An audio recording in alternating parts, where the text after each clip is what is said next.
प्राचीन भारत के अवंतीपुर राज्य में राजा विक्रमादित्य का शासन था।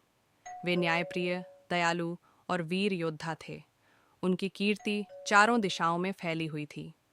उनके महल में एक दिव्य सिंहासन था, जिसे देवताओं ने वरदान दिया था। कहा जाता था कि जो भी उस सिंहासन पर बैठता, उसे अद्भुत ज्ञान और शक्ति प्राप्त होती। सिंहासन की रहस्यमयी शक्ति राजा विक्रम को वह सिंहासन एक पुराने खंडहर में मिला था।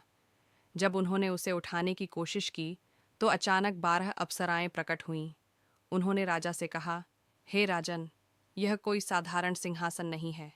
इस पर बैठने के लिए तुम्हें महान और निष्पक्ष शासक होना होगा। पहले हमारी कहानियां सुनो, फिर निर्णय लो। राजा विक्रम की परीक्षा अप्सराएं बारी बारी से उन 33 महान राजाओं की कहानियां सुनाने लगीं, जिन्होंने कभी इस सिंहासन पर शासन किया था।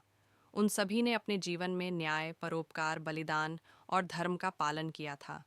राजा विक्रम ने उन कहानियों को ध्यान से सुना और सोचा, क्या मैं भी इतना न्यायप्रिय और धर्मपरायण हूँ?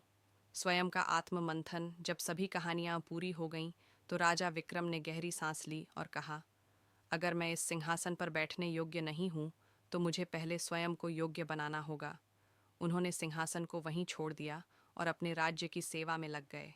वे और भी अधिक न्यायप्रिय, दयालु और परोपकारी बन गए। कुछ वर्षों बाद, जब उन्होंने स्वयं को पूर्ण रूप से योग्य महसूस किया, तब वे उस दिव्य सिंहासन पर बैठे। जैसे ही वे बैठे, सिंहासन की शक्ति जागृत हुई और पूरे राज्य में समृद्धि फैल गई।